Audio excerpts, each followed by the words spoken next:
Salve, salve otorrinos de todo o Brasil. Meu nome é Rafael, sou um dos hosts do Otorrino Talk. Estou junto aqui com o Brunão para a gente poder apresentar hoje um convidado ilustríssimo. Mas antes de tudo, gostaria demais de agradecer ao nosso patrocinador, a Ferrari Medical, uma empresa aí com quase 50 anos de história, muito sólida e que acompanha o mercado da otorrinolaringologia desde então, desenvolvendo materiais para principalmente as cirurgias de laringe e as cirurgias endoscópicas nasosinusais, tivendo parcerias aí com diversos cirurgiões muito importantes ali no nosso meio e contribuiu muito para a nossa especialidade e agora contribuindo para esse projeto muito interessante que tenta contar um pouquinho mais sobre a história da otorrino diante de grandes nomes que nós temos na nossa especialidade. Então, sem mais delongas, vamos dar sequência ao nosso episódio. Brunão, apresenta aí nosso convidado de hoje. Então, salve a todos. Hoje a gente tem a honra de receber no estúdio o professor André Alencar. O professor é graduado em Medicina pela Universidade Federal do Ceará, em 92. Fez residência em Cirurgia Geral e Cabeça e Pescoço e Endoscopia Perioral pela USP de Ribeirão Preto, em 93.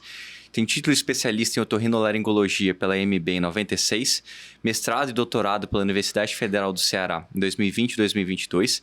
Atualmente também é professor da Universidade Federal do Ceará na disciplina de otorrinolaringologia. É preceptor da residência médica de otorrino e chefe do serviço de unidade de cabeça e pescoço do Hospital das Clínicas do UFC, o HUWC e da EBSER. E também foi eleito segundo vice-presidente da Associação Brasileira de Otorrinolaringologia no ano passado. Então, professor, obrigado por ter aceitado o nosso convite. O prazer é meu. Estou honrado de receber o senhor aqui com a gente. Pode ter certeza que o prazer é todo meu. O projeto de vocês é fantástico. Eu já tinha falado para vocês isso antes. Um projeto inovador, um projeto jovem, que eu acho que se comunica muito bem com o jovem otorrino. Nós somos uma especialidade muito jovem, então eu acho que vocês estão no caminho certo, é isso mesmo, e eu acho que é um serviço muito importante para o otorrino que vocês estão fazendo. Muito obrigado, professor. E para nós esse episódio tem um tom muito especial, que é a primeira vez com um convidado de fora de São Paulo, né? Que a gente consegue trazer até aqui, né? Esse foi o primeiro de todos. Todos os outros moravam dentro da cidade de São Paulo até então. Foi a primeira vez que a gente conseguiu trazer um convidado de fora e, sobretudo, um convidado que vai assumir a presidência da ABOL no ano de 2026, né? Um candidato que ganhou a corrida eleitoral ali nesse último ano que a gente teve do Congresso. Então, para nós, professor, é um extremo prazer mesmo estar recebendo o senhor aqui. Para mim é uma honra, pode ter certeza. Beleza. Muito legal também o fato de eu ter te conhecido pela primeira vez no curso de laringe, né, professor? Que a gente fez lá com o professor Leonardo Haddad, com o professor lá em Barretos, né, que foi uma experiência muito gostosa de a gente ter tido contato com vários cirurgiões experientes, né? O próprio Geórgio que foi, né? Aquelas dissecções de laringe que ele fazia com laser foram incríveis, assim, né? E é tão gostoso você ver que o ambiente de curso propicia um contato tão próximo, né? É um ambiente de network muito bom, né? As pessoas vão desarmadas e tem os momentos de descontração, tem o jantar, tem o almoço, todo mundo fica muito junto, é muito legal. É muito gostoso mesmo. Eu vou estar em Barretos agora novamente, e agora no dia 23, acho que é 23 a 25, num curso de acessos abertos e cirurgias endoscópicas voltado para o cirurgião de cabeça e pescoço, organizado pela Sociedade Brasileira de Cirurgia de Cabeça e Pescoço, que convidou o professor Aldo Stan, e o Ricardo Carral vai estar lá. Nossa. E eu fui um dos convidados para ser professor monitor, e acho que vou dar alguma aula sobre acessos abertos, que é uma coisa que eu defendo. Acho que o otorrino tem que saber, o otorrino geral tem que saber fazer. E só que a gente vai fazer, é um curso organizado pela Sociedade Brasileira de Cirurgia de Cabeça e Pescoço. Eu acho que o cirurgião de cabeça e pescoço está começando a entender que ele precisa estudar, ele precisa aprender, ele precisa manusear uma ótica, ele precisa, que na realidade é um instrumento, mas que te ajuda muito nas cirurgias oncológicas, mesmo sendo cirurgias abertas. Sim. Eu acho que o cirurgião de cabeça e pescoço está começando a entender que essa área de atuação, essa matriz de competência é das duas especialidades, né? Na realidade, eu falo, para mim me soa muito estranho falar duas especialidades. Eu falo assim de uma maneira que para mim eu não consigo entender. Eu acho que o mundo quase todo é head neck surgery, né? Otolaryngology é head neck surgery. O Brasil é separado. Se a gente for ver a história disso, isso remete à década de 50 e de 60, onde, por questões políticas mesmo e questões de serviço, acabou tendo essa cisão. que na realidade era o tronco era chamada broncoesofagologia. E dentro da broncoesofagologia você tinha os otorrinos e faziam cabeça e pescoço também. Depois acabou, na realidade foi uma tríplice divisão, porque historicamente ficou a otorrinolaringologia, uma especialidade com cadeira na MB, a endoscopia peroral com cadeira na MB, que depois acabou, e a cirurgia de cabeça e pescoço. Então, uma especialidade se dividiu em 3. Foi isso que aconteceu aqui. E alguns cirurgiões, principalmente a turma mais antiga, e eu acho que um dos últimos, o meu time, assim, um dos últimos resquícios, que pegou ainda essa coisa meio da broncoesofagologia, que é o que aconteceu lá em Ribeirão Preto. Então, em Ribeirão Preto, eu terminei a faculdade em 92, eu sou da turma de dezembro de 92, e na época que eu terminei a residência, eu estava em dúvida entre 2 especialidades: cirurgia cardíaca ou cirurgia de cabeça e pescoço ou otorrino. Nossa. E aí, na época, eu fazendo a prova, eu recebo um telefonema do Marcos Rabelo, que hoje em dia é meu sócio e professor, junto comigo lá na disciplina de otorrino, doutor Marcos Rabelo de Freitas, um otologista e de mão cheia, muito dedicado à otologia e à cirurgia pediátrica e à otorrinopediatria também. Ele me telefonou: Andrezão, aqui em Ribeirão Preto, eles estão fazendo agora a residência de cabeça e pescoço, que vai ser de acesso direto, que antigamente não era o acesso direto. O acesso era, você fazia 2 anos de geral, depois você ia para cabeça e pescoço. Ele vai ser acesso direto e vocês vão passar na otorrino também. Então, vocês vão passar como residentes na otorrino no 2º e no 3º ano, porque o 1º ano era só geral. E naquela época, a otorrino eram só 2 anos, estava na fase de transição. Na realidade, a turma do Marcos Rabelo era a primeira turma que passaria a ser 3 anos de residência. E só que eles passaram a ser 3 anos, eles entraram como 2 anos, conseguiram a bolsa e passou a ser 3 anos. Então, aquele momento foi o momento em que a residência não era obrigatória ser 3 anos, mas era obrigatória ser 2 anos da otorrino. E o otorrino, na época, lá em Ribeirão Preto, passava na cabeça e pescoço. Ele passava o 1º ano da residência dele, metade era na cabeça e pescoço, metade era na otorrino. E no 2º ano ele passava também. Então, assim, a nossa residência era uma residência bem puxada.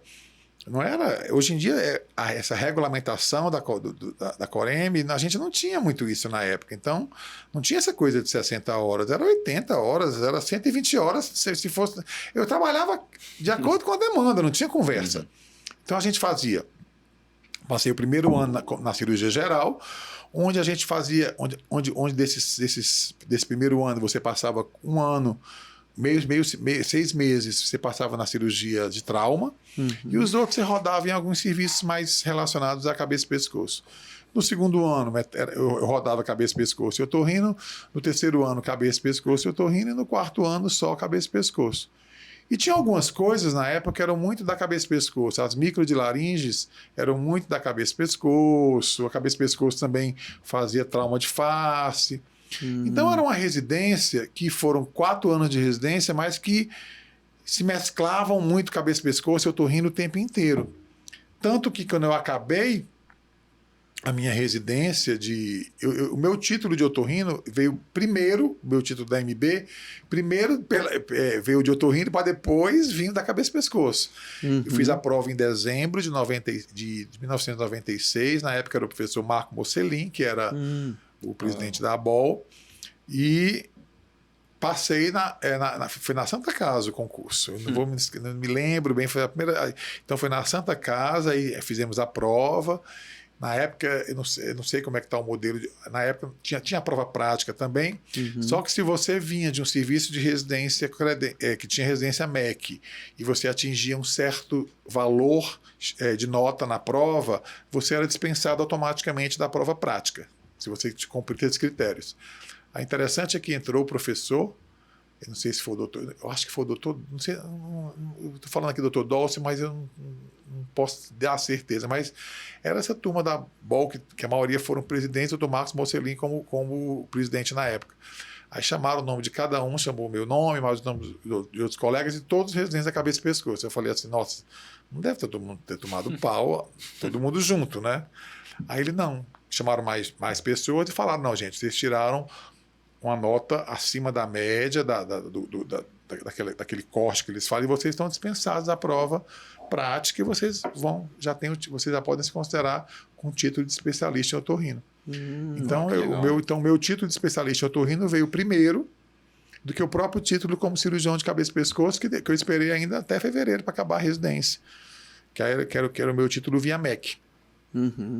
Aí foi assim que a otorrino chegou na minha vida e tinha assim uma ideia na época de talvez os departamentos se unirem e criar uma residência única. Era um projeto da USP e as coisas às vezes não andam como às vezes as coisas como são projetadas, planejadas. Mas assim, eu não tive nenhum problema com nenhum dos dois serviços. Eu passei como residente nos dois serviços, com relacionamentos excelentes nos dois serviços. Fiquei muito amiga, até hoje sou da doutora Vilma, tenho uma gratidão eterna por ela, pelo Juba, falecido Juba, e o professor Seneviva, o professor Olati, o professor Jaime, que eram contratados, e o doutor Grelê, era esse praticamente o grupo que estava lá, e na cabeça e pescoço, o doutor Francisco Veríssimo, o doutor Rui Mamed, e os contratados, o Vigílio, que até hoje está lá, o Saúde, né? Então tem essa turma toda que me ajudou bastante. Eu sou grato à Faculdade de Ribeirão Preto pro resto da minha vida. E assim a otorrino entrou na minha vida, e já como cirurgião de cabeça e pescoço. Na época que eu acabei a residência, em 1997, eu ainda como residente, em outubro de 96, teve um congresso em Natal e o Dr. Sebastião, que tinha sido meu professor de otorrino, lá na Universidade Federal do Ceará, falou assim para mim, André, vai ter um concurso para professor substituto, que nós estamos precisando de professor na otorrino. Para quem não sabe, professor substituto é um concurso que as federais, acredito que as estaduais também elas abrem, você não é efetivo, você assina um contrato que dura 1 ano, podendo prorrogar mais 1 ano. Mas você não é efetivo. E você não precisa de título de mestrado, nem doutorado, nem coisa nenhuma. Você tem só que ter... Você até assim, se tiver um outro candidato tiver mestrado e se inscrever, aí a exigência mínima é mestrado. Se tiver um outro candidato que for doutorado, na realidade é assim para todos os concursos. Você abre um concurso para doutorado. Aí a partir do momento que não aparece candidato, cai para mestrado. Quando não aparece candidato, cai para especialista. Assim funciona. Aí fiz o concurso. Eu fiz esse concurso ainda em outubro de 96, que era para assumir em 97. E eu sei que eu passei no concurso. E dessa maneira eu entrei na Universidade Federal do Ceará. Eu já cheguei aqui, cheguei no Ceará, e cheguei no dia 24 de dezembro de 96, e quando eu cheguei já com esse concurso já feito, e é um salário muito baixo, acho que ninguém queria, era uma coisa assim... Mas, para mim, você imagina, eu tinha 28 anos, aí de repente eu cheguei, o doutor Sebastião bateu nas minhas costas, falou assim, olha, você fez o concurso, você e o Marcos, estava só eu e o Marcos, estava muito pesado para a gente, e eu vou lhe dizer uma coisa, aqui nós somos terciário e quaternário do Estado, é aqui no HGF. Então, assim, eu saí da residência e caí num serviço terciário e quaternário. O chefe do Sebastião Diógenes, que é o pai do Carlos Diógenes, que hoje em dia está nos Estados Unidos, é o pai do Carlão. Olha só. E eu conheço o Carlão moleque, eu conheço o Carlão adolescente, né? Eu chamo ele de Carlos Neto, o pessoal chama ele de Carlão, eu chamo ele de Carlos Neto. E, então, assim, foi muito... O Sebastião bateu nas minhas costas, somos nós. Aí eu Tá bom. Todas as buchas lá indo pro... Aí, então, assim, eu já era pai. Eu fui pai, como eu estava falando para o Bruno, eu fui pai com 22 anos no oitavo semestre da Faculdade de Medicina. A minha filha Amanda, que eu vim aqui para São Paulo para o nascimento do filho dela, nasceu eu, estudante. Fui para Ribeirão Preto com uma filha. Na época eu era casado com a mãe dela e passei então a minha residência era uma residência que o intervalo que eu tinha que trabalhar, trabalhava fora. Foi bem, tanto que não acabou a residência, eu tinha que voltar. A minha parte, a minha reserva financeira não dava mais para ficar em São Paulo. Então, assim, eu não tive a oportunidade de fazer fellow aqui no Brasil, nem fazer fellow no exterior, nem coisa nenhuma. Eu saí da residência, caí na vida caí na universidade e comecei a trabalhar. E não parei. É tanto como o Bruno falou aí, ó. Eu entrei em 97, eu fiz mestrado em 2020 e 2022. E eu vou te fazer, eu vou te ser sincero com uma coisa, viu? Vou falar aqui olhando para a câmera. O mestrado foi um grande amigo, Dr. Marcelo Loyola Pontes, Dr. Marcelo Pontes, um grande gastro. Ele pegou na minha mão e falou assim: não aguento mais te ver só como especialista aqui. Aí falou assim para mim: você vai fazer um mestrado comigo. Aí fizemos um projeto sobre refluxo. E o projeto a gente conseguiu publicar, inclusive, na Laringoscope. Ele chegou lá, o cara demorou, mas quando botou logo 2 publicações na Laringoscope. Banca, né? Aí sim, é. Então, assim, eu terminei, eu fiz quando eu estava defendendo a minha tese de doutorado, foi uma graça que o Marcelo falou: olha, eu chamo todo aluno meu de doutorado de Zoró, mas eu tinha esse aqui que era um Zorozão. Pegar o cirurgião, botar ele dentro do laboratório para ele operar rato, camundonga. Eu falei: posso lhe dizer que eu respirava, tomava um chá, ia lá, fazia a minha obrigação, mas você sabia que... Mas deu certo.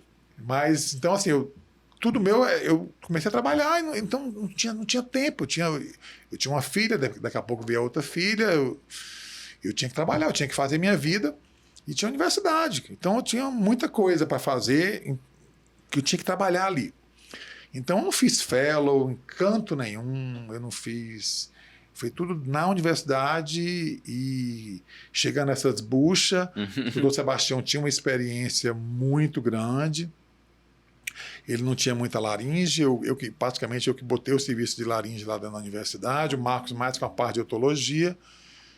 E foi assim. Então, assim, eu lembro demais, tinha coisa que eu falava: nossa senhora, eu vou ter que fazer isso, como é que você vai ter que fazer? Eu falei: eu vou dar uma revisada, fazer um overview aqui no final de semana.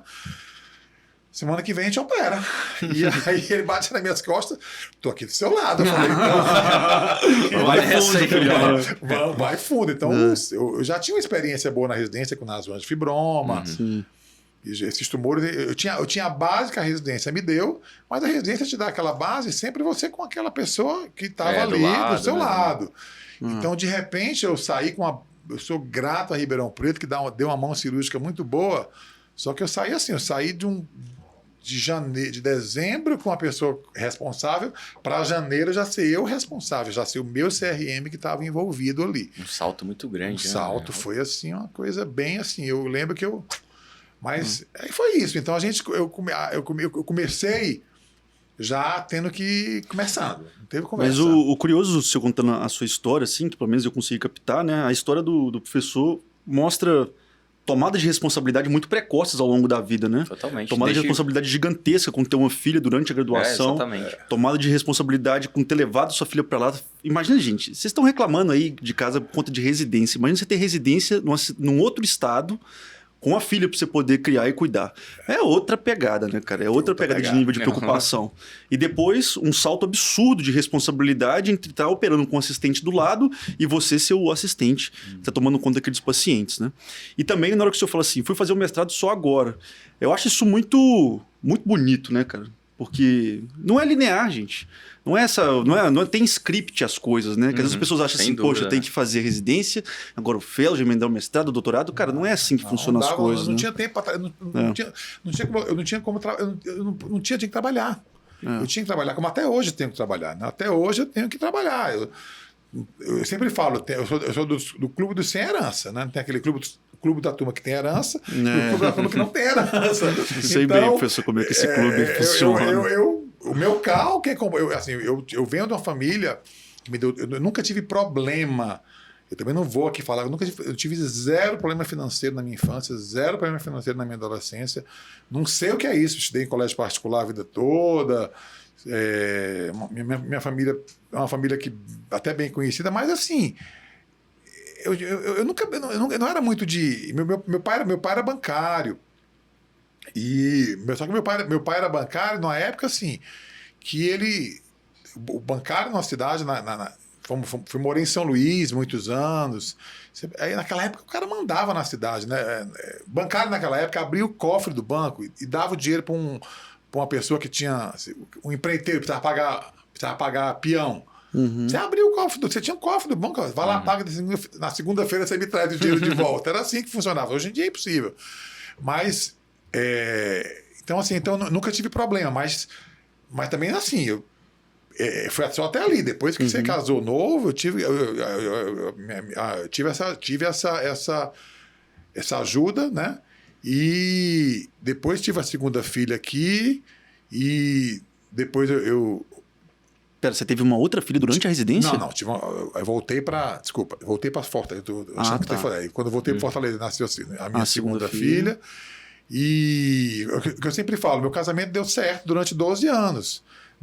Então, separei da mãe dela, tenho uma relação muito boa de parceria com a nova família que ela constituiu e conheci, depois que eu me separei, com a mulher que eu estou hoje, o amor da minha vida, que é a Sara, que veio junto uma filhinha. Sara já tinha uma filhinha na época de 11 meses, que é a minha filha Elisa, que é filha que...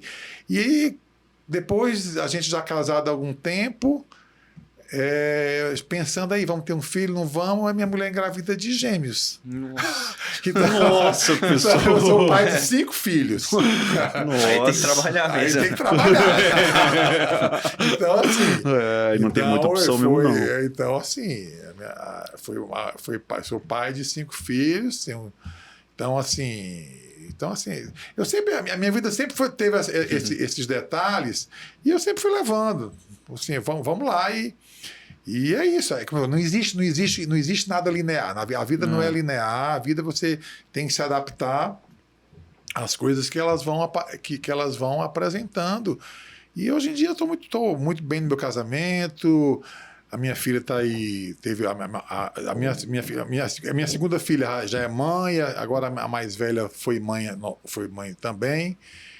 E é isso, né? Então, assim, eu precisava trabalhar. Eu sempre precisei, como eu precisei trabalhar. Eu cheguei no dia 24 de dezembro, aqui em Fortaleza.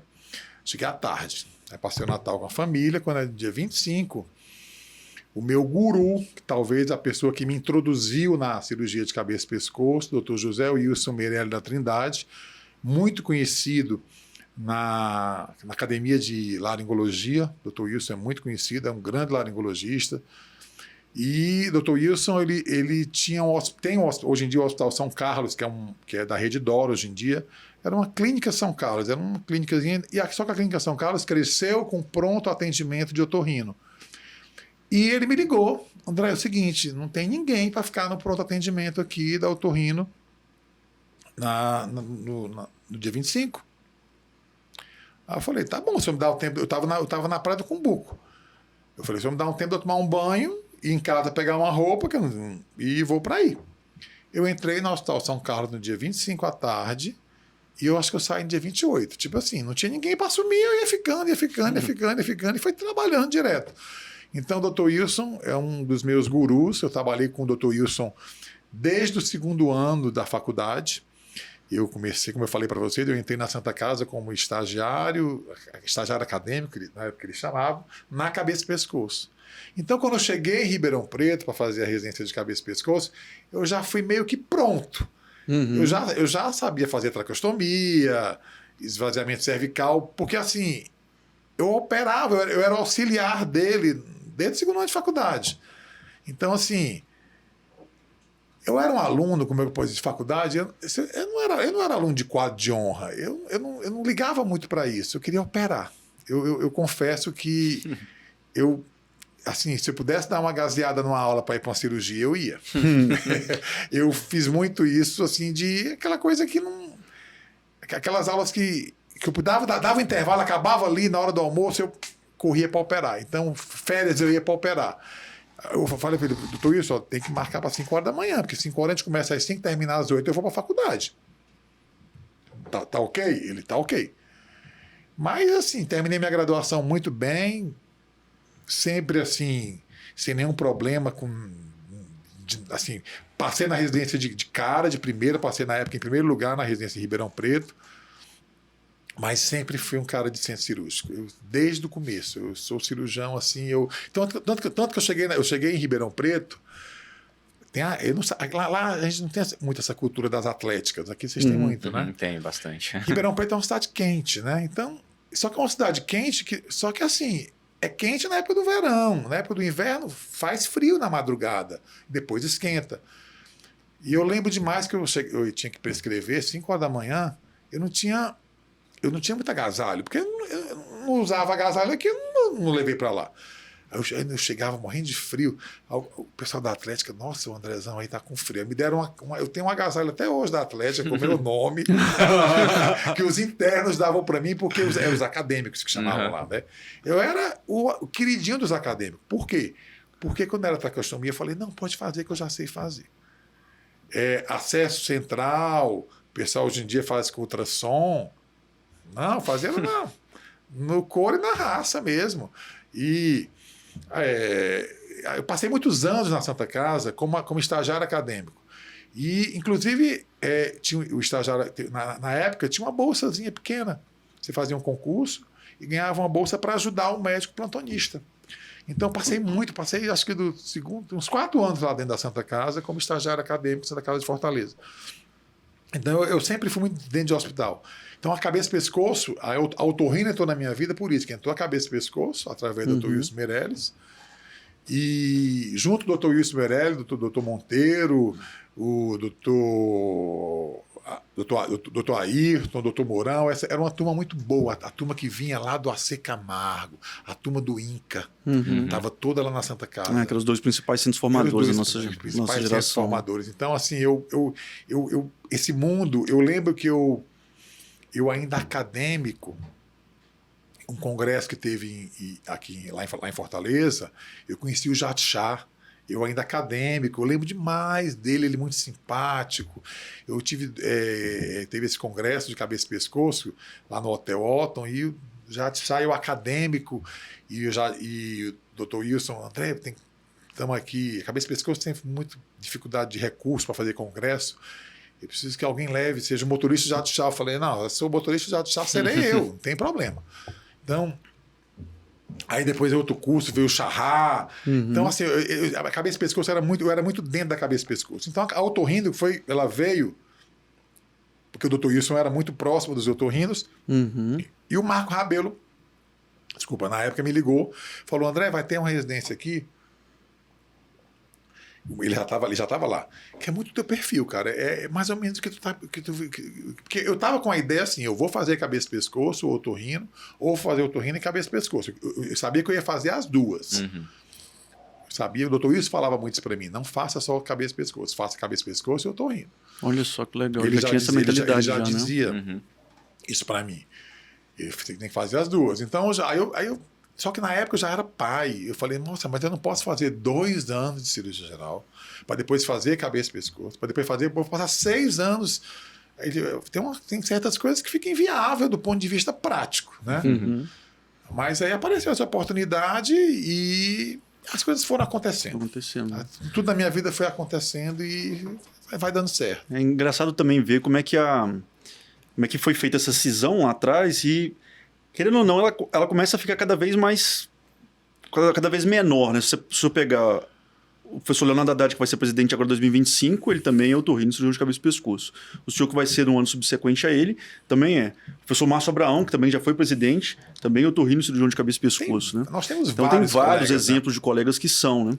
E para mim realmente, o senhor também concorda comigo, dessa vez eu sou maioria na mesa, tá vendo? Realmente quando a gente chama um rinologista aqui, eu fico acuado. Você vai ver. Gente, e outra coisa, eu acho assim que a gente tem que começar a entender a especialidade do otorrino. Nós precisamos entender o que é que está acontecendo hoje no mundo e no Brasil.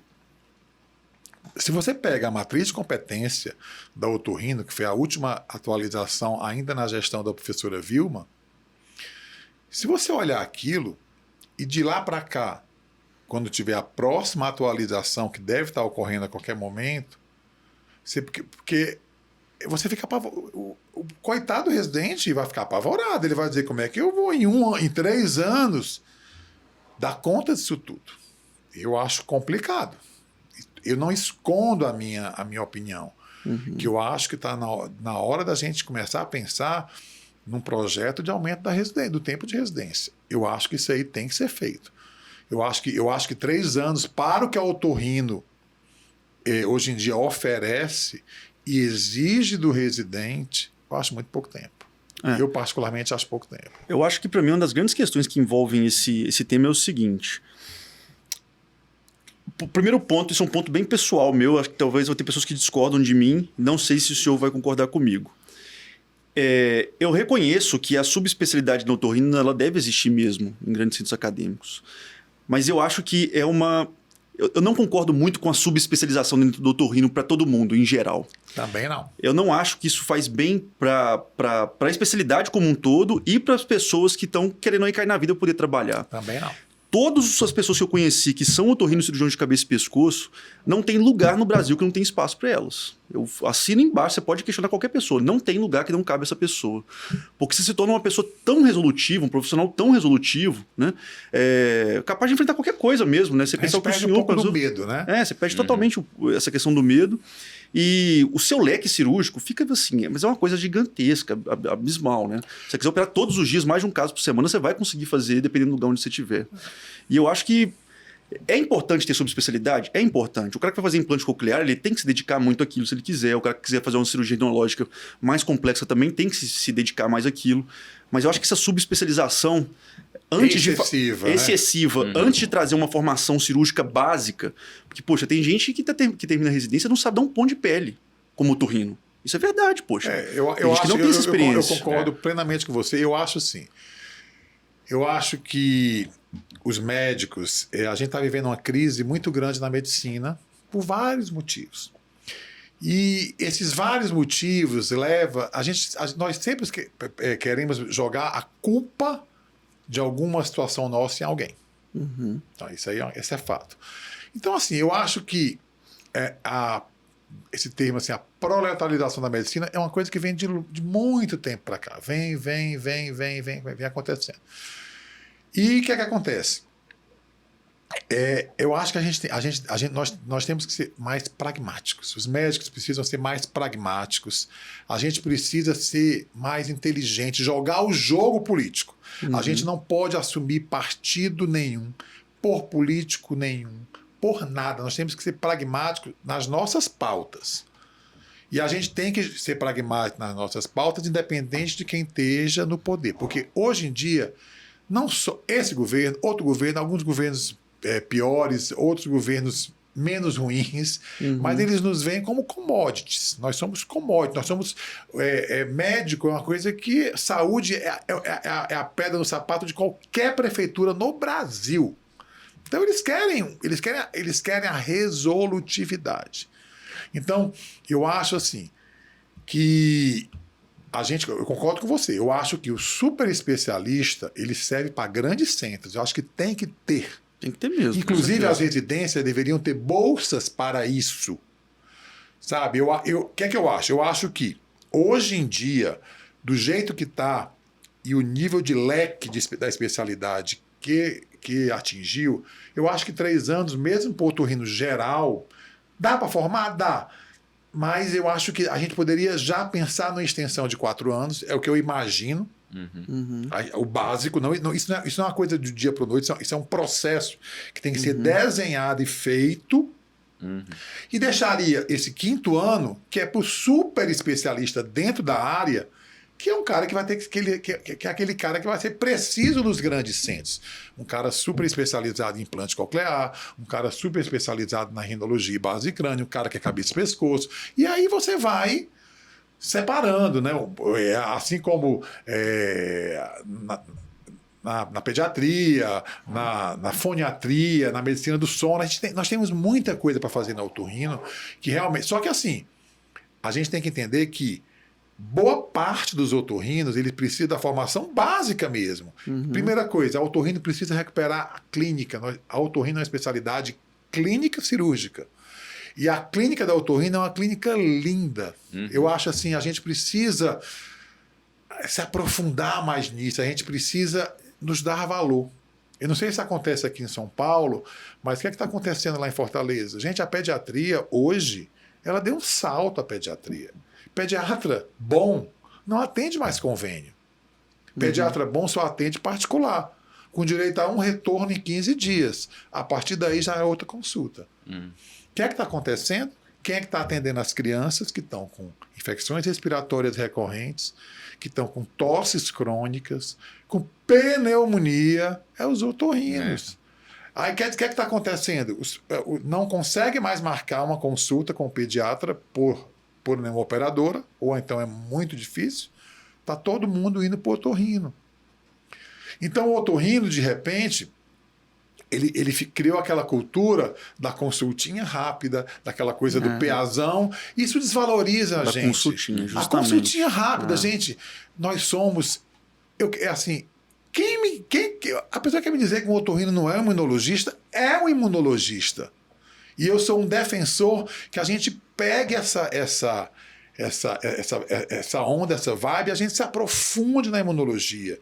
Porque o otorrino não pode fazer. O otorrino pode fazer teste alérgico, o otorrino bem formado, ele pode indicar uma imunoterapia, o otorrino, sabe? Então, assim. Claro. É via aeronida só para o que interessa, para a gente atender a fase aguda e ficar atendendo. Gente, não, eu acho que nós somos muito mais que isso. Uma especialidade da otorrino que deu um salto enorme nisso foi a otoneurologia. A otoneurologia, ela, hoje em dia, a tontura não vai mais para o neuro, vai, na maior parte, para um bom otoneurologia, um bom otorrino. Você não pode nem falar a palavra otoneurologia, porque não existe otoneurologista. Existe otorrino, que tem uma área de atuação maior dentro da otoneurologia. Então, tem várias coisas que precisam ser pontuadas, porque senão começa essa divisão. O que é que nós temos hoje na otorrino? Nós temos a otorrinolaringologia, que todos nós somos. Há alguns que são otorrinolaringologistas e cirurgiões de cabeça e pescoço, mas são RQR distintos. E nós temos o foniatra, que é uma área de atuação, é uma especialidade que só pode ser quem é otorrino. Isso é um ganho muito grande. Eu aplaudo, eu bato palma de pé para o pessoal da foniatria, da Associação Brasileira de Otorrino, são fortes, são muito bons. Tivemos agora uma jornada no Conselho Federal de Medicina, eu faço parte da comissão de cooperativismo do Conselho Federal, e eles fazendo um programa sobre a ação da saúde suplementar dentro dos transtornos do espectro autista, que está tendo muito abuso. Quando eu fui ver o programa, eu falei, cadê o otorrino? Não, mas não dá, porque já fechamos o programa. Eu falei, não, de jeito nenhum. A otorrino tem... Olha, eu acho que assim, eu estava enchendo tanto o saco da coordenadora lá, que ela chegou assim, vou botar a otorrino, que o Andrezão está me deixando louca. Eu falei assim, não. E o Gilberto foi. E representou a ABOL, e num documento, então, saiu o documento, com o nome lá da Associação Brasileira do Otorrino, e o Gilberto lá representando a foniatria. Então, assim, a medicina do sono, hoje em dia, se você for ver a medicina do sono, boa parte da medicina do sono são otorrinos. Sim. Que é fantástico isso, né? E vai ficar cada vez e mais. Vai ficar cada vez mais. Cada vez mais. Então, assim, Eu acho assim, a gente tem que resgatar a clínica. A gente precisa resgatar a clínica. Tá? Aí, a gente resgatando a clínica, a gente vai continuar com as nossas cirurgias. Então, nós somos uma especialidade. Eu sempre digo assim, eu tenho um bom volume de consultório e tenho um bom volume cirúrgico, gente. Eu não opero 20% dos pacientes que eu atendo em consultório mês. Porque você consegue fazer um volume bom de consulta mês. Se você atender 200 pacientes mês, 20% são 40 cirurgias. São 40 cirurgias. É muita coisa. É muita coisa. É diferente da cabeça e pescoço. A cabeça e pescoço é muito mais cirúrgico do que a otorrino. Você vai sentir isso. Quase não tem doença clínica na cabeça e pescoço. Então você vai sentir isso, quando você tiver terminar o seu fellow, você vai sentir isso aí tranquilamente. Apesar que tem também aquelas super indicações, tem muita coisa, que não é clínica, mas muita coisa de pedir que vão te pedir opinião de coisa que não tem necessidade de operar. Mas então a otorrino precisa resgatar essa clínica, sabe? Eu acho que precisa aumentar a autoestima do otorrino. Eu acho que nós estamos andando. Você tocou num ponto muito importante. Nós estamos com a autoestima baixa, eu acho, sabe? Tanto de gente que vem falar com a gente, né, cara? Você lembra aquele relato de um cara que tinha acabado de terminar a residência, que ele tinha falado que ele tinha se afastado da especialidade. Tava dando plantão de clínico, assim, e tinha se afastado, sabe? Porque pegou um contexto de pandemia difícil, não conseguiu sair com a mão cirúrgica que ele gostaria de ter saído, e se vendo no mercado de trabalho, sendo que ele já dava plantão de clínica e já estava muito bem na parte financeira, ele até se afastou da especialidade, pra você ter ideia. Não, é um absurdo isso, gente. Você recebe mais como clínico geral, que vai pagar mais por nada. Não estou aqui falando do colega generalista, não é isso. Mas não dá para comparar uma pessoa que fez uma residência, que fez um sacrifício, e ganhar menos no plantão, pagar menos um plantão de otorrino do que um plantão de generalista. Não, eu não quero que o cara ganhe mais, menos. Eu quero ganhar tão bom quanto. E eu acho que isso que o senhor falou foi um ponto fundamental, quando o senhor fala sobre a consultinha, sabe? Esse é um negócio que, sinceramente, me dói lá no fundo, porque o que eu vejo foi o seguinte, pelo menos essa foi uma interpretação minha, o senhor tem uma experiência, pode ver um espaço temporal muito maior, eu queria saber a sua opinião também.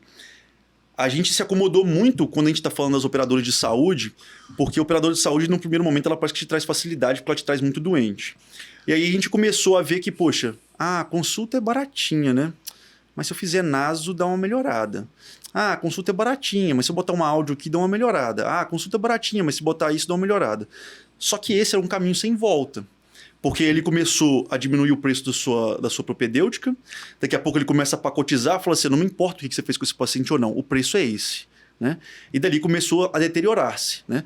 Tanto que a gente vê planos de saúde, não sei se você já teve acesso a isso, mas não são poucos, não, são muitos, que vão cobrar num BERA, que é um exame eletrofisiológico, ao nível de formação que você tem que ter para fazer um BERA, pagando R$150, R$100 num BERA por plano.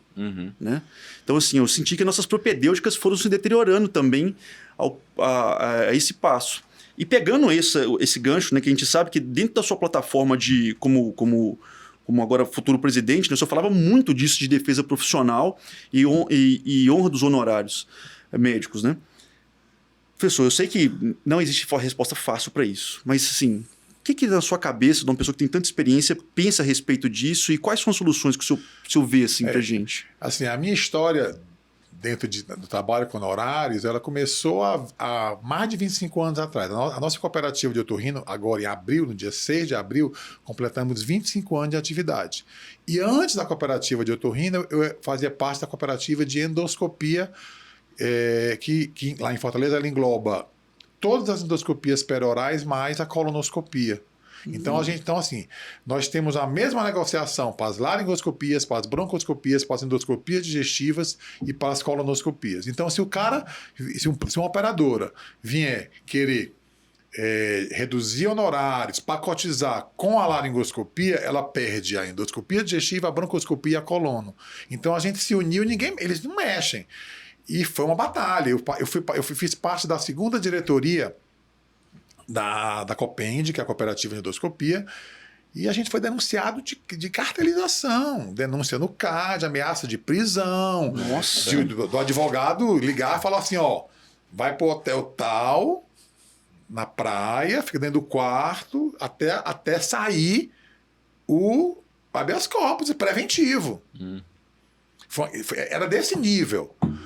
Eu sou da terra de um plano de saúde que a gente... Como esse plano de saúde que mexeu com toda a saúde suplementar do Brasil todo, e eu disse isso no primeiro fórum que foi feito na BOL, na época do Dr. Domingos, falei assim, olha, essa operadora ela vai mexer em toda a estrutura da saúde suplementar do Brasil e é o que está acontecendo.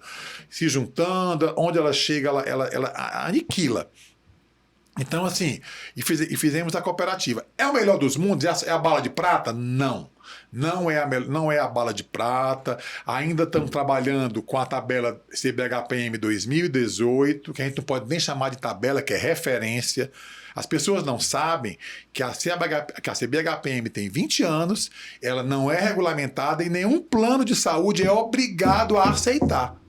Não existe lei no Brasil que obrigue a nenhuma operadora a adotar a CBHPM. É uma tabela de referência. Isso é uma coisa assim que as pessoas não têm noção. Então a cooperativa é a bala de prata? Não é a bala de prata. Mas é ela que a curto prazo ela vai segurando os nossos honorários lá. Então assim, o modelo de remuneração vai mudar. Já está mudando.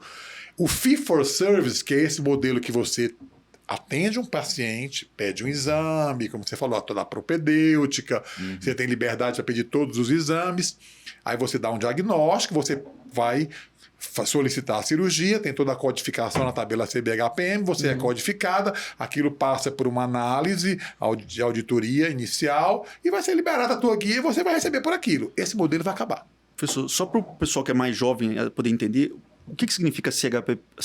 CBHPM é a tabela atualmente, que é uma tabela feita pela AMB há 20 anos atrás, há 21 anos atrás, na realidade, e que existe nela todas as codificações da cirurgia, todas as cirurgias são codificadas nessa tabela, e existe um valor referente a essas codificações, uma sugestão de valor referente a essas codificações. Mas, infelizmente, perante a lei, a gente não pode nem cobrar isso, sabe?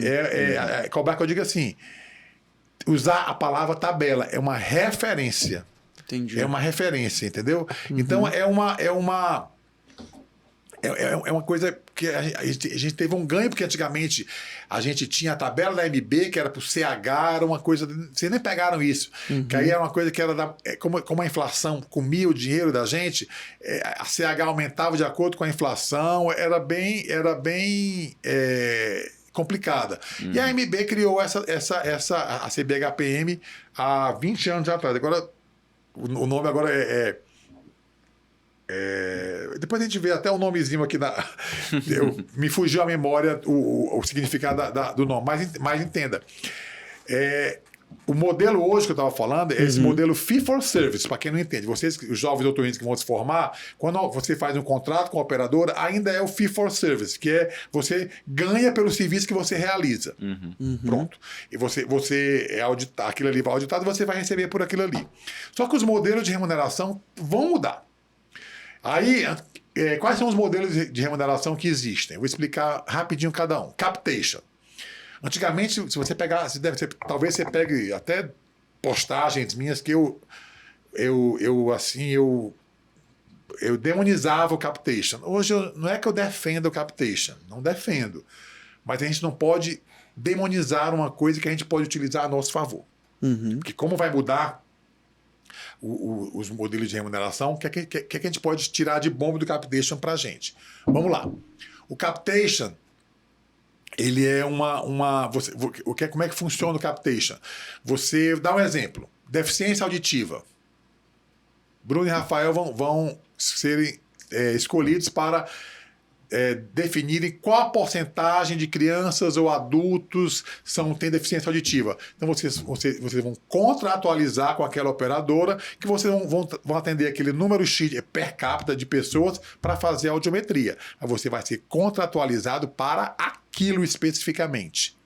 Você não tem a obrigação de, por exemplo, fazer uma laringoscopia. Se você pega uma pessoa disfônica, você encaminha ela para a operadora de volta. Olha, ele está disfônico, ele precisa de avaliação também de laringoscopia. Aquilo não é contratualizado no teu contrato. Então, a gente pode utilizar isso a nosso favor.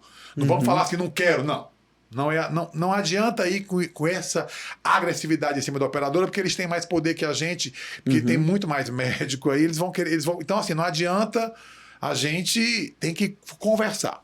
A outra modalidade é o DRG, que é o Diagnose Release, que o DRG ele começou nos Estados Unidos. Como é que os hospitais eles pagavam na realidade como se eles fizessem uma tabela por CID, sinusite crônica. É esse o valor que esse doente sai para mim. Acabou-se. Então, só que o DRG eles estão tentando fazer isso na radiologia, não é uma coisa boa. Tipo assim, ressonância de cabeça. Não interessa se é base de crânio, se é ressonância de órbita, não interessa se é face, não interessa se é anjo de ressonância. Não. É da ressonância da cabeça, o valor que eu pago é esse e acabou. Então a gente já tem exemplos ruins de DRG na radiologia.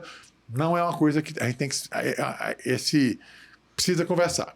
O outro é o pacote de serviço, que é o Bundled Service, que é o pacote de serviço, que eles fazem umas pacotizações de serviço. Também tinha que ser uma coisa muito bem analisada para dar certo, porque a pacotização pode ser uma coisa muito ruim para o médico. O orçamento global, que é assim, você tem tanto, eu tenho 10 milhões para gastar da especialidade da otorrino. Toma, Bruno. Te vira. Complicado. Você assume coisa que você não pode saber o que é que vem por ali. E o que está muito em voga agora, que é a baseada em valor, que eles chamam, né? Como é que é baseado em valor? Tem a ver com o desfecho. Como a ver com o desfecho? Se o doente morrer, não. Pode ser desfecho negativo ou desfecho positivo. Essa baseada em valor, em resultado, digamos assim, para vocês entenderem mais ou menos como é que funciona. Cada médico teria uma parametrização. Se de repente o Rafael operou um paciente com rinocinusite crônica e os pacientes que o Rafael operou têm bons resultados cirúrgicos, poucas reintervenções, poucas complicações pós-operatórias, você vai ter uma remuneração diferente de outra pessoa que tem um nível de complicação maior. Só que isso é também complicado, você fazer isso com muita gente ao mesmo tempo. Então, assim, o fato é que são esses os modelos em voga. A gente precisa estudar, a gente precisa entender, a gente precisa saber isso aí. É por isso que hoje em dia eu não acredito mais em negociação individual para plano de saúde. Você vai sair perdendo. Então, eles nem fazem mais com a gente, na verdade, né? Pelo menos aqui em São Paulo, você não se cadastra em plano de saúde. Não. Assim, aqui, não sei como é que é a realidade lá em Fortaleza. A realidade é o seguinte, vamos lá, Bruno e Rafael estão formados agora, bem formados, otorrinos que fizeram em serviços credenciados e tem o seu RQE registrado. São otorrinos. Aí você chega, a nossa cooperativa, a nossa Corlesc, que tem 25 anos, ela te dá 28 planos de saúde para você trabalhar menos a Unimed. A Unimed é uma coisa à parte. E está cada vez mais difícil entrar na Unimed. Está se fechando.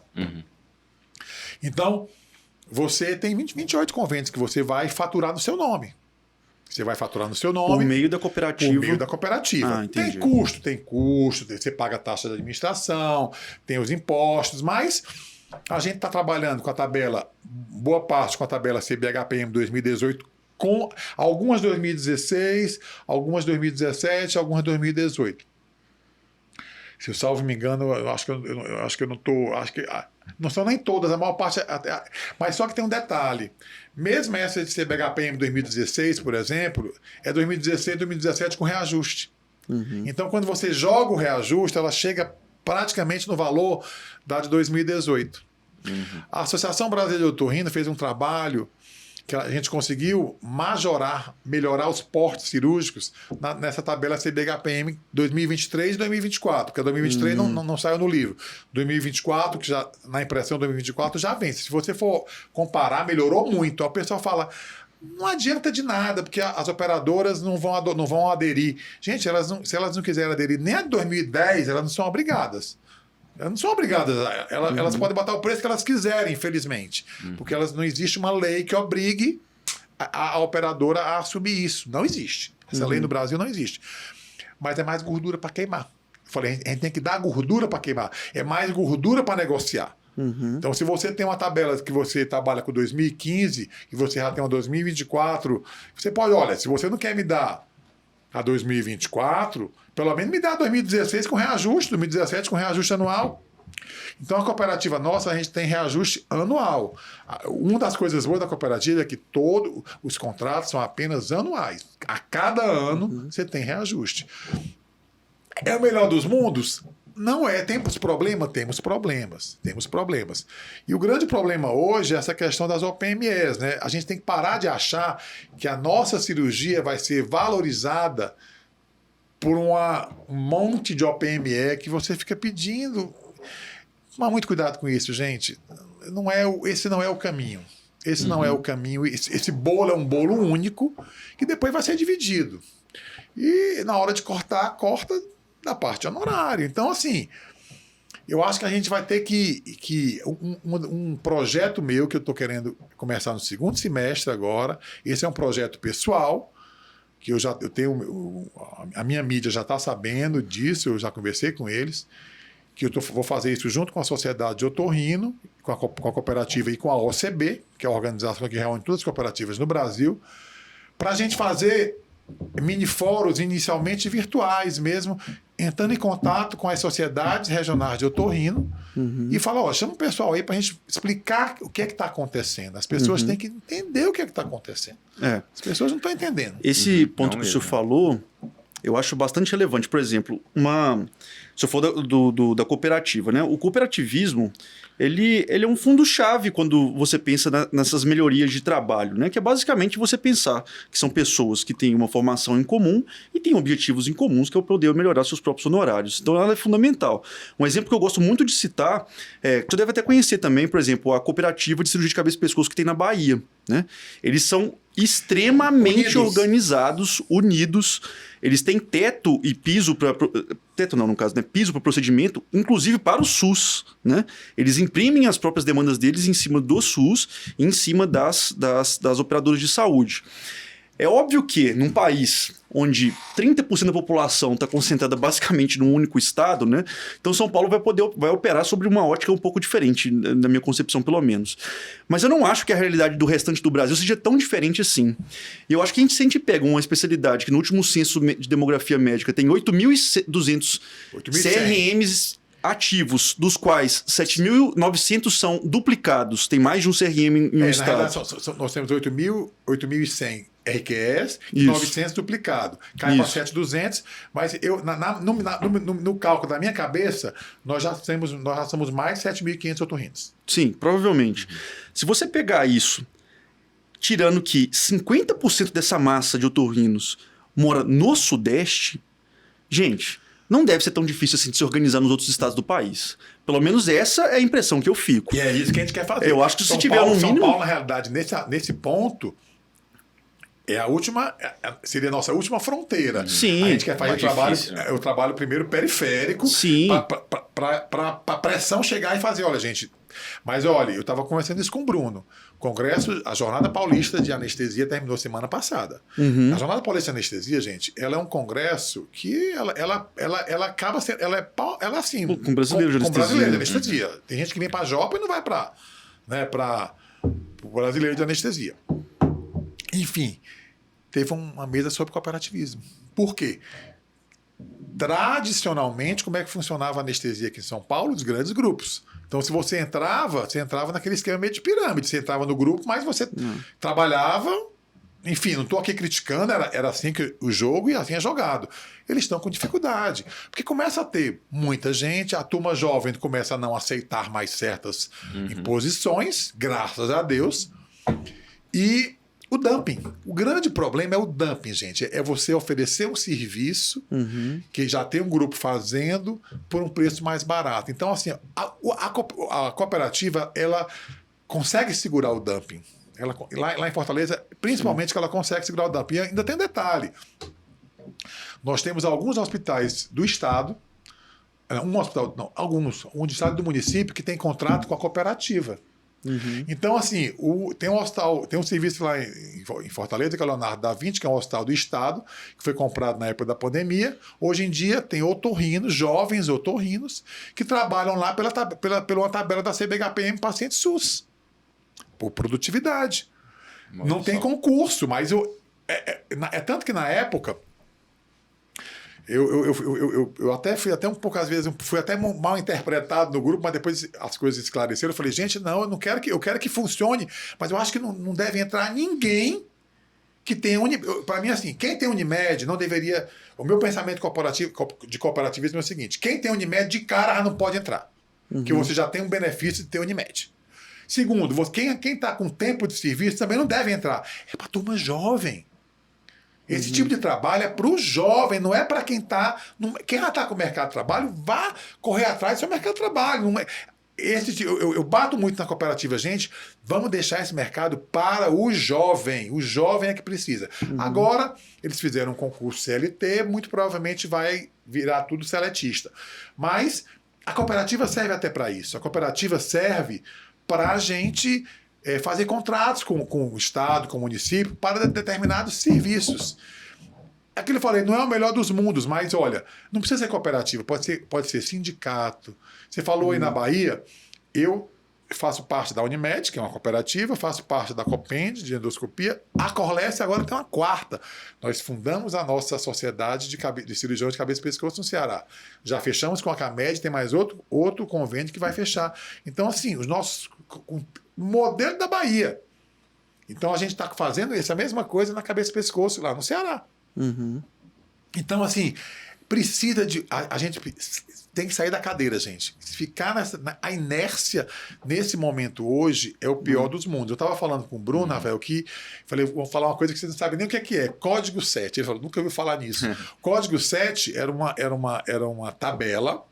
Tabela não, era um contrato que você tinha como pessoa física com o SUS.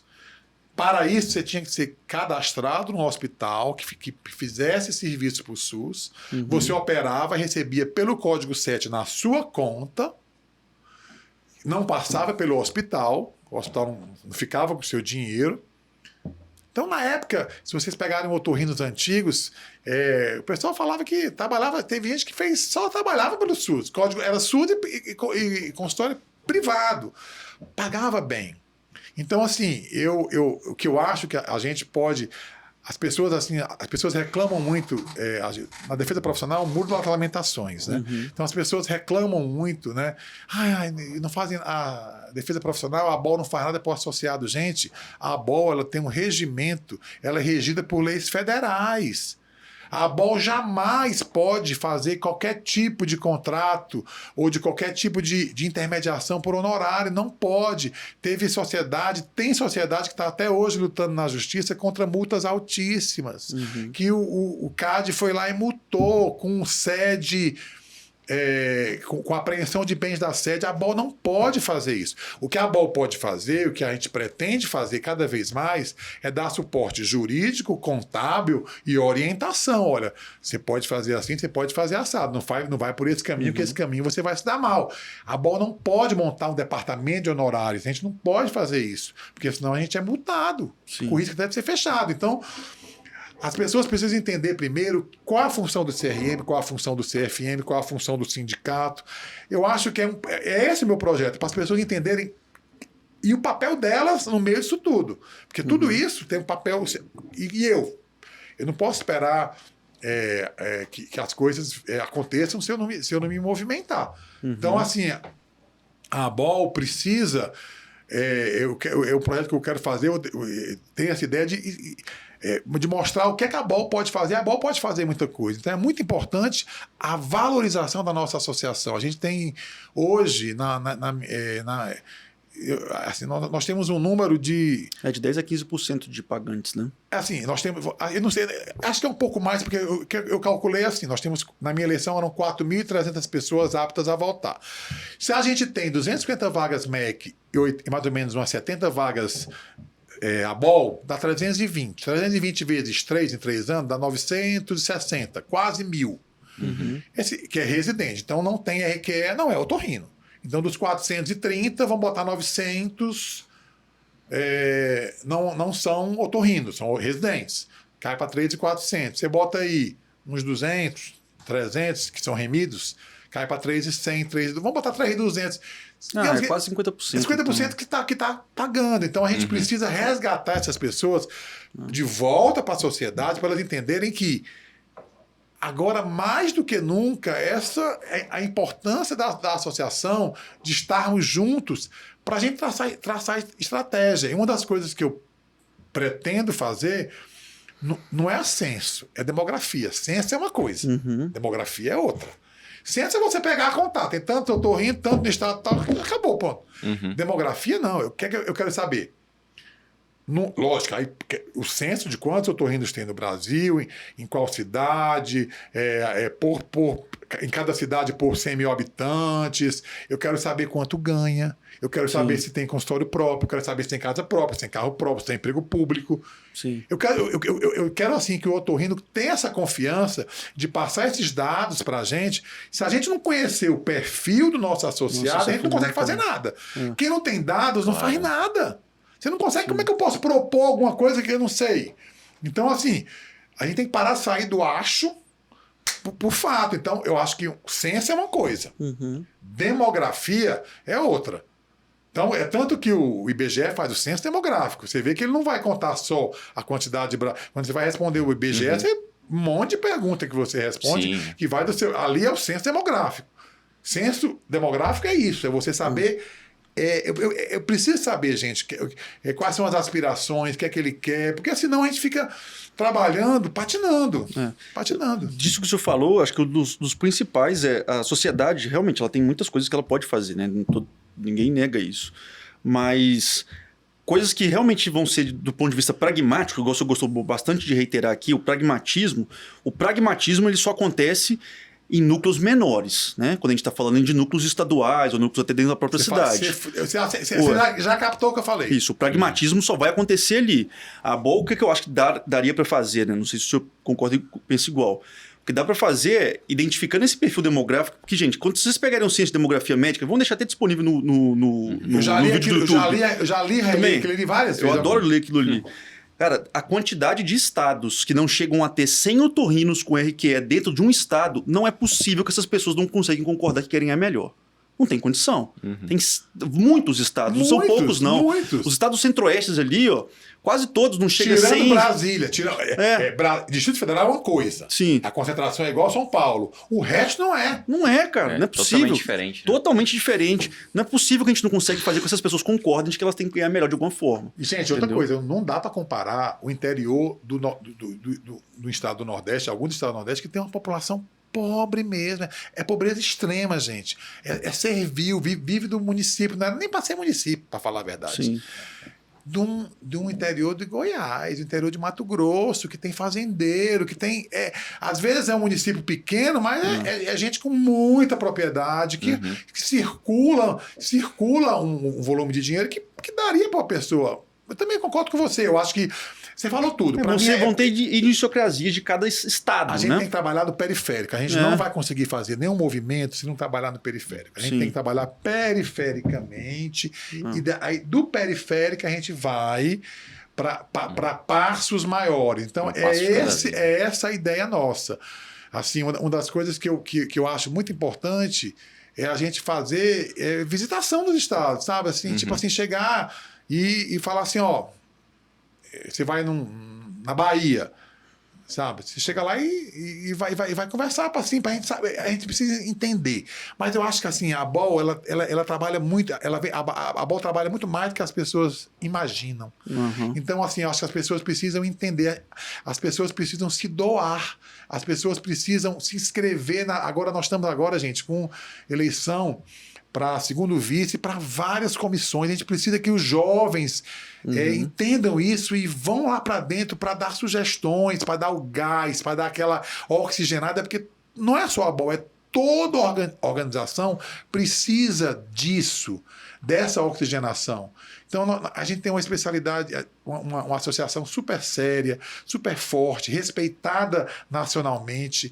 Entre as outras, né? Uma das poucas que é superavitária, diga-se de passagem. Superavitária, né? Olha, que tem um jurídico organizado, um jurídico que responde, tem um departamento. As outras não têm departamento jurídico, as pessoas não têm noção de como a ABOL é organizada. Só que a gente precisa que a pessoa participe ativamente, dando sugestões, participando das comissões, se inscrevendo, convidando os colegas que por acaso estejam na adimplência. Olha, vamos lá, gente. E a gente vai construindo um futuro para a nossa otorrinolaringologia, e a gente precisa de uma mãe. A gente precisa de um esteio. E esse esteio é a nossa associação, que está disposta, dentro do regimento legal dela, a dar todo esse suporte. Sempre deu. Sempre deu. Olha, a história da defesa profissional da ABOL é uma história linda. Se você for ver, gente, é uma história que tem colegas aí, já passaram tantos colegas de valor pela defesa profissional da ABOL, é uma das defesas profissionais das que mais atuantes das associações brasileiras. Então, eu acho que nós estamos no caminho certo. O que a gente precisa é das regionais fortes. A ABOL já tentou fazer esse trabalho com as regionais e realmente e as regionais não mostravam tanto interesse, mas agora que elas estão querendo ter esse interesse. Então eu acho que agora é isso, a gente está cada vez mais promovendo essas reaproximações. E eu acho que o futuro é esse, não tem como, é trabalhar no periférico para a gente conseguir, cada um com as suas realidades, mas eu não consigo visualizar, eu acho que do jeito que está, São Paulo está numa situação, eu acho que eu vi alguns valores pagos em alguns grandes hospitais aqui de São Paulo, que eu acho um risco o colega fazer um procedimento num paciente daquele nível de complexidade, de exigência, por um valor daquele. Eu acho que você está botando seu CRM arriscando por nada. Isso não vai levar a lugar nenhum. Sim, com certeza. Eu acho que essa foi uma mensagem que ficou muito clara pra gente no episódio com o professor Dolce também, né? Sim. Que ele falou bastante disso e a gente reforçou muito, né, cara? O associativismo, ele é fundamental, gente. Né? Ele é fundamental. Ele é fundamental. Necessário. Tem gente que vai achar aí, mas não quero ficar discutindo isso. Cara, se você não discutir isso, você não pode reclamar depois do que você está vivendo, entendeu? Então, assim, são anos de luta e de programação em relação à defesa profissional, e quando você tem algum elo ali que se quebra no meio disso, já dá uma desorganização. Então tem que ser um trabalho muito constante, muito sério, né? Gente que realmente quer brigar ali por esse tipo de coisa. Eu acho que a plataforma que o senhor vem trazer é uma plataforma assim, muito rica para nós, otorrinos.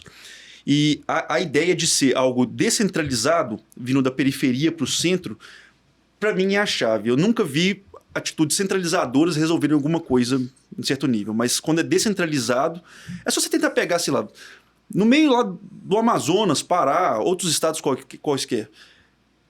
Identificar lideranças, identificar quem quer comprar aquela briga ali. 2, 3, 4 pessoas ali que falam assim, gente, eu sou daqui, sou dessa região, eu conheço... Se você pegar aí 4 pessoas muito influentes, por exemplo, no Amazonas, eles com certeza conhecem pelo menos um pool de quase 80% dos otorrinos do estado. Com certeza ele conhece, com certeza sabem chegar até ele. Vai ser ouvido. Ele vai ser ouvido. Então aquela liderança local tem que ser fomentada. Tem que ser fomentada e criar uma plataforma da liderança local, né?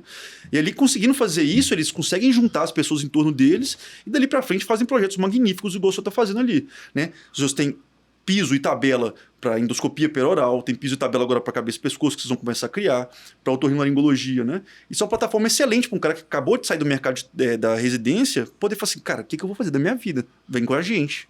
Nós somos a sua realidade, né? Nós somos a especialidade. E é o que a gente faz lá, né? Nas cooperativas. A gente abraça o jovem otorrino, já é bem-vindo e fala assim, gente, vamos lá, vamos trabalhar. E é tanto que é gozado isso. Eu tenho uma clínica já há 20 anos, eu tenho um pronto atendimento com um movimento muito bom. E que é uma coisa meio dúbia, né? Que eu falo, gente, às vezes a gente não consegue ninguém para trabalhar no pronto atendimento. Eu vou cancelar meu consultório para dar suporte, ou diminuo para poder dar suporte, ou encaixo, enfim.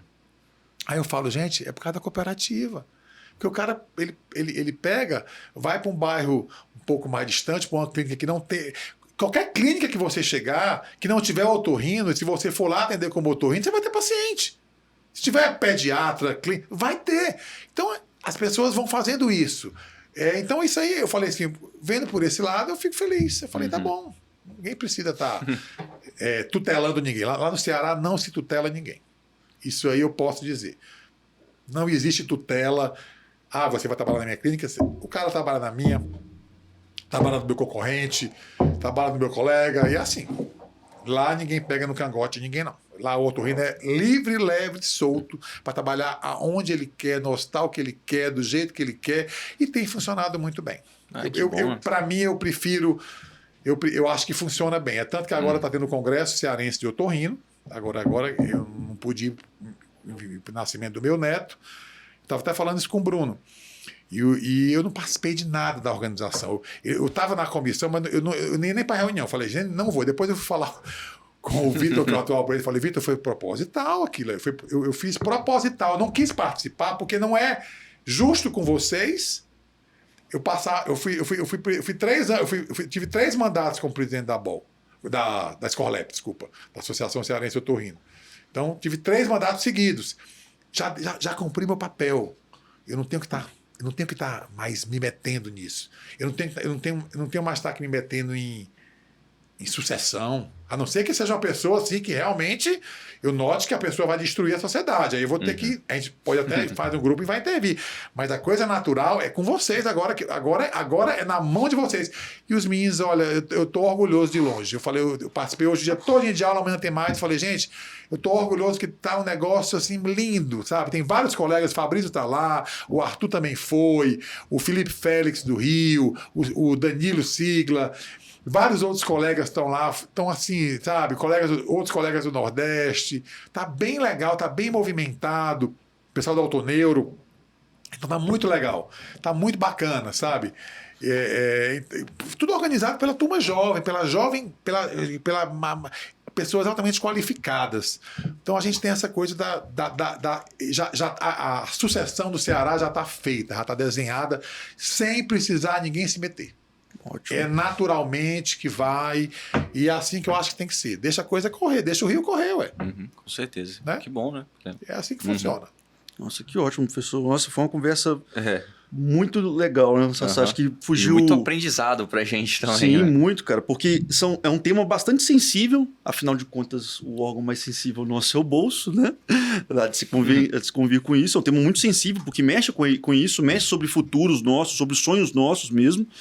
E eu acho que trouxe um episódio que traz muita clareza para quem é jovem diante do desafio que a gente está, né? O desafio é o seguinte: ou se junta, ou vão passar o caminhão em cima da gente. Ponto, tá? Isso é fato. Isso é fato. Ou se junta de verdade, vamos discutir proposta séria, ou o caminhão vai passar em cima da gente e não vai adiantar reclamar, tá? Não vai ter como reclamar. E como que vão ser feitas essas propostas de poder se juntar? É por isso que a gente tem que votar nas eleições da ABOL, né, para todos os cargos que a gente poder pensar, para trazer propostas como a do senhor e também participar ali. Participar das comissões, se inscrever nas comissões, né? Se doar um pouco, entender como é que funciona a associação, entender que a associação é uma associação super séria, uma associação democrática, sabe? A decisão é toda em colegiado. Sim. Então a ABOL é um exemplo. Eu tenho um carinho muito grande pela ABOL, porque funciona, nós temos excelentes funcionários, nós temos uma estrutura muito bem feita, muito bem desenhada. Precisa melhorar? Graças a Deus que precisa melhorar. Graças a Deus que não é perfeita, porque a perfeição não é boa, porque a perfeição entra na inércia, ninguém precisa mexer. É sempre tentando melhorar. Então eu acho que é importante o jovem entender que tem que ficar na bola, tem que ir lá exigir, tem que ir para as assembleias, e a gente vai sempre tentando melhorar para se tornar cada vez mais atrativa, palatável, porque realmente é feita... Toda a construção que a gente está fazendo agora é uma construção para os jovens. Fizemos a tabela, uma tabela que foi construída por várias mãos, foi assim uma coisa... muita gente envolvida para uma tabela dessa chegar na MB e ser aprovada. Temos um projeto também que é a introdução de novos códigos. Fizemos uma relação prévia, foram 44 códigos. Falei, gente, 44 códigos é muito código. Mas vamos, eu estava até conversando assim, vamos conversar, o Léo e o Fabrício têm o mesmo pensamento, vamos trabalhar em códigos que são mais assim, importantes, que é septoplastia por vídeo, o restante das cirurgias por vídeo, as coisas que é mais do dia a dia. Sim, a gente tira esses 44, bota assim, não precisa 44, se a gente conseguir aprovar 4, 5, tá ótimo. Então, assim, o mais importante de tudo isso é venham para a BOL está aberta, a BOL precisa do jovem, a BOL precisa do otorrino, é o oxigênio. E principalmente para o jovem, porque tudo que a gente for fazer é para vocês, né? É para vocês, não é para... muito provavelmente alguns códigos que a gente conseguir agora, até isso chegar na aprovação do rol da ANS, que é outro parto, isso demora tempo, porque são os caminhos legais, que a gente não tem como fugir disso aí, entendeu? Uhum. E a gente é o braço fraco infelizmente, eu acho assim, a gente está cada vez se aperfeiçoando mais como sociedade, entendendo como é que funciona. É um jogo, e a gente tem que jogar o jogo, né? Sim. A gente tem que jogar o jogo. O jogo é um jogo pesado, a gente tem que jogar um jogo ético, um jogo correto, a gente não pode fazer coisas que sejam antiéticas. Isso nem se cogita, isso não é a missão nem o princípio da nossa associação. É uma associação que preza pela ética, pela ciência, e vive num mundo imerso onde os seus associados estão aí com empresas que muitas delas têm mecanismos não muito ortodoxos de trabalhar, que é o que a gente está vivendo hoje, né? Uhum. E outra coisa, e agora com mais essas determinações de uma maior ação governamental do Conselho Nacional de Residência Médica, que não é assim... a especialidade, a medicina é uma profissão muito séria, a formação de especialista é a coisa mais séria ainda, né? Uhum, não pode ser moeda de troca. Com certeza não. Professor, muitíssimo obrigado pela sua presença aqui hoje. Foi um prazer imenso poder ter uma discussão tão legal assim, que acho que vai acrescentar para muitos. Foi realmente incrível para a gente ter o nosso primeiro convidado fora da cidade de São Paulo, né? Sim, muito ainda bom. Mais uma pessoa como o senhor ainda. A gente conseguiu bater a agenda. Assim, conseguiu bater as agendas. Para a gente foi um prazer também. Imenso. Assim, muito obrigado mesmo por ter vindo aqui hoje. Acho que para a gente, para todo mundo que assistiu de casa, foi uma conversa que vai acrescentar. Vai ser uma extremamente enriquecedora. Muito produtivo mesmo. Ainda bem que, e para mim pode ter certeza que foi uma honra estar aqui. O projeto de vocês é um projeto muito bacana, muito legal. E vocês estão mudando, já estão escrevendo o nomezinho de vocês na história da otorrino, mudando essa mentalidade, estimulando os colegas a estudar. Eu acompanho muito vocês, eu acho que é isso mesmo. Estão no caminho certo. Obrigado, professor. Isso, obrigado. Pessoal, esse foi mais um episódio do Otorrino Talk. Espero que vocês tenham gostado. Compartilhem nossas redes sociais. Ative o sininho aqui no YouTube para receber mais episódios. No Spotify também, se for onde você estiver assistindo. E foi um prazer. Até a próxima. Valeu, obrigado.